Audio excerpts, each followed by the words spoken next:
అప్పటి వరకు నిఖిల్ ఫ్యామిలీతో సందడి చేస్తూ అప్పటికప్పుడు షూటింగ్ లో గొడవ పడుతూ కనిపించేసిన నిఖిల్ కావ్య జంట బిగ్ బాస్ లోపలికి అడుగు పెట్టేసిన నిఖిల్ ఒకవైపు కన్నడ యాక్టర్ అని మరొక వైపు కావ్యకే దూరంగా ఉండి కావ్యాన్ని చీట్ చేశాడని ఇలా ఎన్నో కాంట్రవర్సీస్ లో నిలుస్తూ వచ్చేశాడు.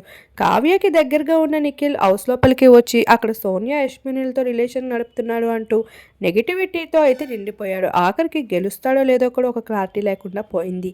కానీ నిఖిల్ ఫ్యాన్స్ ఎంత గట్టి వాళ్ళంటే తనని గెలిపించే తీరారు. ఇక నిఖిల్ అయితే ఒక మాట ఇచ్చేశాడు. బయటికి వెళ్ళాక ఖచ్చితంగా నా కావ్యాన్ని కలుస్తా. మా ఇద్దరి మధ్యన ఉన్న మిస్అండర్స్టాండింగ్స్ అన్నిటినీ కూడా క్లియర్ చేస్తా.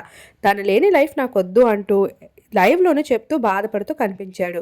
ఇక నిఖిల్ ట్రాఫీని అందుకున్నాక తన మనసు మారిపోతుంది అనుకుంటే నిఖిల్ మాత్రం వాటన్నిటిని పక్కన పెట్టి కావ్య కోసం మరో స్టెప్ తీసుకుంటూ కనిపించాడు. అయితే ఇప్పటికే నిఖిల్ కుటుంబంతో కావ్య అయితే బిగ్ బాస్ తర్వాత కొన్ని ఫొటోస్ అయితే బయటికి వచ్చాయి.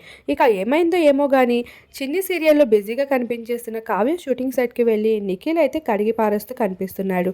ఆ రచ్చ విషయం బయటికి రాకపోయినా టాక్ అయితే గట్టిగా నడుస్తూ ఉంది.